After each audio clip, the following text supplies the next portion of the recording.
Hello മക്കളെ, അപ്പോൾ ദാ സാറിൻ്റെ ഈ ബാക്കിൽ കാണുന്നത് ഇത് നമുക്കറിയാലോ, പലരും വിചാരിക്കുന്ന കാര്യമാണ് അല്ലേ. ഇത് നമ്മുടെ ലിസ്റ്റ് അല്ലേ, എക്സാമിൻ്റെ ഏതൊക്കെ ചാപ്റ്ററുകൾ ആണ് എക്സാമിന് ഉണ്ടാകുക എന്നുള്ള ലിസ്റ്റ് അല്ലേ. ഇത് കുറേ കാണിച്ചില്ല, എന്തിനാ പിന്നെയും കാണിക്കുന്നത് സാർ എന്നായിരിക്കും നിങ്ങൾ ആദ്യം തന്നെ വിചാരിക്കുക. മക്കളെ, ഇത് ഇവിടെ വെച്ചിട്ടുള്ളത് ഒരു ഷോ ഓഫ് ആയിട്ട് തന്നെയാണ്, ഒരു ഫ്ലെക്സ് പോലെയാണ്.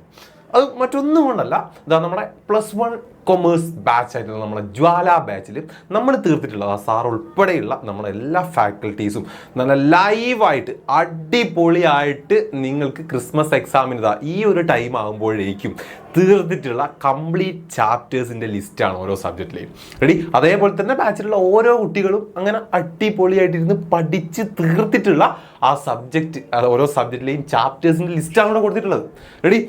അപ്പം എന്താണ്, നമ്മുടെ ബാച്ചിലൊക്കെ ഇല്ലാത്ത കുട്ടികളാണെങ്കിൽ നിങ്ങൾ എന്നാൽ രണ്ടാമത്തെ ഉദ്ദേശത്തിലൂടെ കൊടുത്തതിൻ്റെ ഉദ്ദേശം നിങ്ങൾക്കാണ്. അതായത് നമ്മുടെ ബാച്ചിലൊന്നും ഇല്ലാത്ത കുട്ടികൾ നിങ്ങൾ കൃത്യമായിട്ട് മനസ്സിലാക്കുക എത്രത്തോളം ചാപ്റ്ററുകളാണ് നമുക്കുള്ളത് റെഡി. എത്രയാണ് നിങ്ങൾക്ക് പഠിക്കാനുള്ള ആ ഒരു ബൾക്ക് ക്വാണ്ടിറ്റി എന്നുള്ളത് നിങ്ങൾ മനസ്സിലാക്കി വെക്കുക എന്നുള്ളതാണ് റെഡി. നമുക്ക് ഇനി എക്സാമിനേക്ക് ഉള്ള ടൈം എന്ന് പറഞ്ഞു കഴിഞ്ഞാൽ എത്രയുണ്ട്?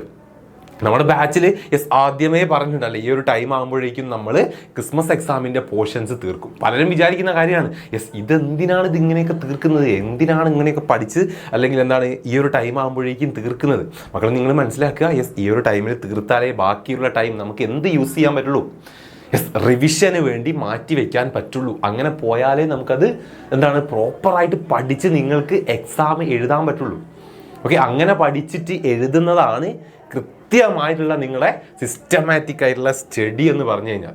അത് നിങ്ങൾ മനസ്സിലാക്കുക റെഡി. ഇതാ നിങ്ങൾ നോക്കിക്കൊള്ളുക, നമ്മുടെ അക്കൗണ്ടൻസിയിൽ നിങ്ങൾക്കറിയാം ഡിപ്രീസിയേഷൻ ആൻഡ് പ്രൊവിഷൻ എന്ന് പറയുന്ന ചാപ്റ്റർ വരെയാണ് നമുക്ക് ക്രിസ്മസ് എക്സാമിന് ഉണ്ടാവുക റെഡി. ആ ഒരു ചാപ്റ്റർ ഇന്നാണ് അതിൻ്റെ ലാസ്റ്റ് ലൈവ് സാറ് ബാച്ചിൽ എടുക്കാൻ പോകുന്നത്. ലാസ്റ്റ് ലൈവ് മാത്രമല്ല, ഇന്നത്തോടെ ആ ചാപ്റ്റർ കഴിയും. ദെൻ അതിൻ്റെ ഒരു ക്വസ്റ്റ്യൻ സെഷൻ, നമുക്ക് കുറച്ചധികം കൺഫ്യൂഷൻസും കാര്യങ്ങളും ഉണ്ടാകുന്ന കുട്ടികൾക്ക് ഉണ്ടാകുന്ന ഒരു ചാപ്റ്ററാണ് ഡിപ്രീസിയേഷൻ ആൻഡ് പ്രൊവിഷൻ എന്ന് പറയുന്നത്. കാരണം കുറേ മെത്തേഡിലൂടെ ഇങ്ങനെ ചെയ്യുന്ന സമയത്ത് അതുകൊണ്ട് ഡിപ്രീസിയേഷൻ ഇങ്ങനെ പല ടൈപ്പിൽ ചെയ്യുമ്പോൾ നന്നായിട്ട് കിളി പറക്കുന്നുണ്ട്. അപ്പോൾ അതിനുവേണ്ടി നമ്മൾ വീണ്ടും ക്വസ്റ്റ്യൻ സെഷനുമായിട്ട് തൊട്ടടുത്ത ദിവസം ഈ വീക്ക് തന്നെ നമ്മൾ ചെയ്യും. സോ അതുകൂടെ കഴിഞ്ഞ് കഴിഞ്ഞാൽ ഏകദേശം ആ ചാപ്റ്ററിലും മക്കൾ സെറ്റ് ആവും. ഓക്കെ, അപ്പോൾ ഈ വീക്കോടെ നമ്മൾ അക്കൗണ്ടൻസി നമ്മൾ തീർക്കുകയാണ്. പിന്നെയുള്ള ചാപ്റ്റേഴ്സ് പിന്നെയുള്ള ചാപ്റ്റേഴ്സ് എന്ന് പറഞ്ഞാൽ അത് നമുക്ക് ഡിസംബർ ആകുമ്പോഴേക്ക് തീർക്കേണ്ടതാണ്, പബ്ലിക് എക്സാമിനുള്ളതാണ് റെഡി. അതിന് മുന്നോട്ടുള്ള ബാങ്ക് റീകൺസിലിയേഷൻ സ്റ്റേറ്റ്മെന്റ് ആയാലും റെക്കോർഡിംഗ് ഓഫ് ട്രാൻസാക്ഷൻ ആയാലും ട്രയൽ ബാലൻസ് ആൻഡ് റെക്ടിഫിക്കേഷൻ്റെ എറേഴ്സ് ആയാലും എല്ലാം സെറ്റ് ആയതാ. ബാങ്ക് റീകൺസിലിയേഷൻ സ്റ്റേറ്റ്മെന്റ് ഒക്കെ ഒറ്റ ട്രിക്കിൽ കംപ്ലീറ്റ് സെറ്റാക്കി നമ്മൾ പഠിപ്പിച്ചിട്ടുണ്ട് റെഡി. അതേപോലെ തന്നെ എല്ലാ സബ്ജക്റ്റിനും സാർ ആഡ് ചെയ്തിട്ടില്ല. അതുപോലെ നമ്മുടെ എക്കണോമിക്സ് ഇതേപോലെ തന്നെ നമ്മൾ ഇത്രയും ചാപ്റ്റേഴ്സ് നിങ്ങൾക്ക് ക്രിസ്മസ് എക്സാമിന് വരുന്നുണ്ട്. ഓക്കെ, ഇന്ത്യൻ എക്കണോമി ആയിട്ടും സ്റ്റാറ്റി ആയിട്ടും ഇത്രയും ചാപ്റ്റേഴ്സ് വരുന്നുണ്ട്. പിന്നെ അക്കൗണ്ടൻസി പോലെയല്ല, പബ്ലിക് എക്സാമിലേക്ക് പിന്നെയും കിടക്കുന്നുണ്ട് ചാപ്റ്റേഴ്സ്. അത് നമുക്ക് ഡിസംബർ ഒക്കെ ആകുമ്പോഴത്തേക്ക് തീർക്കാം. പക്ഷേ ഇതിലെ തന്നെ ചാപ്റ്റേഴ്സ് നമ്മൾ എന്ത് ചെയ്തു, ഇപ്പം സ്റ്റാർട്ട് ചെയ്തിട്ടുണ്ട്. കുറച്ച് ഒരു ഫസ്റ്റ് പാർട്ട് സെക്കൻഡ് പാർട്ടൊക്കെ ആയിട്ട് ഇതിൽ ആദ്യത്തെ 2 ചാപ്റ്റേഴ്സൊക്കെ നമ്മൾ സ്റ്റാർട്ട് ചെയ്തിട്ടുണ്ട്. ഓക്കെ, അതിന് നമ്മൾ നിർത്തും. എന്നിട്ട് വീണ്ടും നമ്മൾ ബാക്കോട്ട് പോയിട്ട് അതിൻ്റെ റിവിഷൻസും കാര്യങ്ങളിലേക്കൊക്കെ നമ്മൾ പോകും. ഓക്കെ, അതുപോലെ തന്നെ ബിസിനസ് സ്റ്റഡീസും ഇങ്ങനെ തന്നെയാണ്. ബിസിനസ് സ്റ്റഡീസ് നമ്മൾ സോഴ്സ് ഓഫ് ബിസിനസ് ഫിനാൻസ് എന്ന് പറയുന്ന ചാപ്റ്ററാണ് ഇനി നമുക്ക് സ്റ്റാർട്ട് ചെയ്യാനുള്ളത്. അത് നമ്മൾ ഈ വീക്കിൽ നമ്മൾ സ്റ്റാർട്ട് ചെയ്യും. ഓക്കെ, നവംബർ 15 അത് തീർക്കും, സുഖമായിട്ട് തീരും. ഓക്കെ, കുട്ടികൾ പഠിച്ച് തന്നെ തീരും, ലൈവിൽ കയറുന്ന കുട്ടികളെല്ലാം. ഓക്കെ, ഇനിയിപ്പോൾ ലൈവിൽ അറ്റൻഡ് ചെയ്യാൻ പറ്റാത്ത കുട്ടികളാണെങ്കിൽ അങ്ങനെ കുറച്ച് പേരൊക്കെ ഉണ്ടാവും, അത് സ്വാഭാവികമാണ് അല്ലേ. എല്ലാം ഒന്നും നമുക്ക് എല്ലാ ലൈവിലും അറ്റൻഡ് ചെയ്യാൻ പറ്റുന്നില്ല, എല്ലാം വിചാരിച്ച സമയത്ത് പഠിച്ചു തീർക്കാൻ പറ്റണമെന്നില്ല. പക്ഷേ അവിടെ മെജോറിറ്റി കുട്ടികളും ലൈവൊക്കെ അറ്റൻഡ് ചെയ്യുന്നതുകൊണ്ട് തന്നെ കുറേ കാര്യങ്ങളൊക്കെ അവർ പഠിക്കും, അങ്ങനെ തന്നെ പഠിച്ചങ്ങോട്ട് പോകും. സോ അതാണ് നമ്മൾ ചെയ്തിട്ടുള്ള കാര്യം, ലൈവായിട്ട് എടുത്ത് തീർത്തു. സോ അത് നമ്മൾ കാണിക്കേണ്ടേ, അതാണ് നമ്മൾ കാണിച്ചിട്ടുള്ളത്. സോ നിങ്ങൾ മനസ്സിലാക്കുക. ഓക്കെ, അത്രത്തോളം നമുക്ക് പഠിക്കാനുണ്ട്. അത് നമ്മൾ നിങ്ങളെ പഠിപ്പിക്കുന്നതും ലൈവായിട്ട് തന്നെയാണ്, ലൈവായിട്ട്. ഓക്കെ, നിങ്ങൾക്ക് കൺഫ്യൂഷൻസ് ഉണ്ടെങ്കിൽ എടുത്തിട്ടും നിങ്ങൾക്ക് അത്രത്തോളം ഓക്കെ ആവുന്നില്ലെങ്കിൽ നമ്മൾ വീണ്ടും സെഷൻസ് വെച്ചിട്ടാണ് അത് തീർക്കാറ്. ഓക്കെ, അതാണ് സാർ ആ ഡിപ്രീസിയേഷൻ്റെ ചാപ്റ്റേഴ്സിൻ്റെ ഒക്കെ കേസ് പറഞ്ഞിട്ടുള്ളത്. ക്വസ്റ്റ്യൻസ് എക്സ്ട്രാ നമ്മൾ പറയാറുണ്ട്.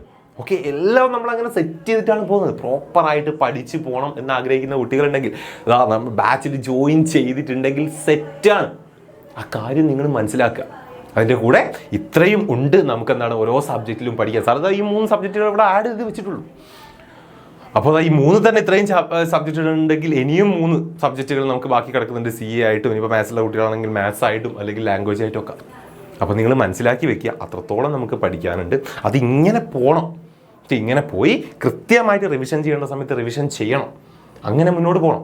ഓക്കെ, ഇതാ നിങ്ങൾക്ക് ഇനിയിപ്പം എന്താണ് +1 സ്റ്റുഡൻസ് ആയതുകൊണ്ട് തന്നെ എന്താണ് ഡിസംബറോടെ നിങ്ങൾക്ക് പോർഷൻ കഴിഞ്ഞ് കഴിഞ്ഞാൽ പബ്ലിക് എക്സാം വരെ ഒരുപാട് സമയം കിടക്കുക.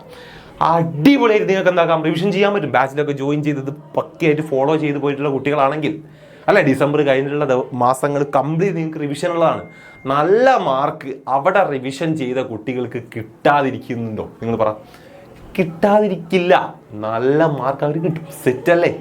ഓക്കെ, സോ അതാണ് എന്തെന്ന് നമ്മൾ പഠിക്കുന്നതിനും അല്ലെങ്കിൽ എന്താണ് ഒരു ആ ഒരു ടൈമിൻ്റെ ഒക്കെ ഒരു കാര്യം അതാണ്. ഓക്കെ, എന്ന സമയത്ത് തീർക്കുക, എന്ന സമയത്ത് റിവിഷൻ ചെയ്യുക എന്നുള്ളത്. അത് നമ്മുടെ ബാച്ചിൽ ജോയിൻ ചെയ്തിട്ടുള്ള ഓരോ കുട്ടികൾക്കും പ്രോപ്പറായിട്ട് ഫോളോ ചെയ്യാൻ പറ്റുമെന്നുള്ളതിന് ഒരു ഡൗട്ടും ഇല്ല. ഓക്കെ അല്ലേ? സെറ്റ്. അപ്പോൾ ഈ കാര്യങ്ങൾ മക്കൾ മനസ്സിലാക്കി വെക്കുക. അത്രയും ചാപ്റ്റേഴ്സ് നമുക്കുണ്ട് പഠിക്കാനും പഠിച്ച് തീർക്കാനും എന്നുള്ളത്. ഓക്കെ, അപ്പോൾ ഈ ക്ലാസ്സുകളൊക്കെ നമുക്ക് മക്കൾക്കൊക്കെ വേണമെന്നുണ്ടെങ്കിൽ നമ്മുടെ ബാച്ചിൽ നിങ്ങൾക്ക് ഈ ഓരോ ക്ലാസ്സും ലൈവ് സെഷൻസ് അവൈലബിൾ ആവും. ഓക്കെ, ഇനി പബ്ലിക് എക്സാമിനേക്കെങ്കിലും നന്നായിട്ട് പഠിക്കണം. +1 സ്റ്റുഡൻസ് ആയതുകൊണ്ട് തന്നെ നിങ്ങൾക്ക് എന്താണ് ജനുവരി മുതലുള്ള ആ ഒരു മാസങ്ങൾ എന്തിനാണ് പക്കയായിട്ട് പഠിക്കാനുള്ള ടൈം അവിടെ കിട്ടും. സോ അത് നല്ല രീതിക്ക് തന്നെ പഠിക്കണം. ഇത്രയും കാലം ഞാൻ പഠിച്ചിട്ടില്ല, പക്ഷേ എനിക്ക് പഠിക്കണം, +1 നല്ല മാർക്ക് വേണമെന്ന് ആഗ്രഹിക്കുന്ന മക്കളാണെങ്കിൽ നിങ്ങൾക്ക് നമ്മുടെ ബാച്ചിൽ ജോയിൻ ചെയ്യാം. ഓക്കെ, ഇതാപ്പോൾ ദീപാവലി ഓഫറും കാര്യങ്ങളും റിഡക്ഷനൊക്കെ ഉണ്ട്. അപ്പം ബാച്ചിൽ ജോയിൻ ചെയ്യാം. ഇനിയുള്ള ടൈമെങ്കിലും നന്നായിട്ട് യൂസ് ചെയ്യുക, പഠിക്കുക എന്ന് ഉറപ്പിച്ച് നമ്മൾ ചെയ്തിട്ടുള്ള എല്ലാ ലൈവും കാര്യങ്ങളും മക്കൾക്ക് അവിടെ അവൈലബിൾ ആവും. സെറ്റായിട്ടിരുന്ന് കാണുക, പഠിച്ച് തീർക്കുക. ഓക്കെ, PYQസും കാര്യങ്ങളൊക്കെ മക്കൾക്ക് അവൈലബിൾ ആണ്. അതൊക്കെ ചെയ്യുക. മാർക്ക് അങ്ങോട്ട് വാങ്ങുക, അങ്ങോട്ട് കാണിച്ചു കൊടുക്കുക. ഓക്കെ, അപ്പോൾ ബാച്ചിലൊക്കെ ജോയിൻ ചെയ്യാൻ ആഗ്രഹിക്കുന്ന മക്കളുണ്ടെങ്കിൽ എത്രയും പെട്ടെന്ന് ബാച്ചിലൊക്കെ ജോയിൻ ചെയ്യുക. അടിപൊളിയായിട്ട് പഠിക്കുക. ഓക്കെ.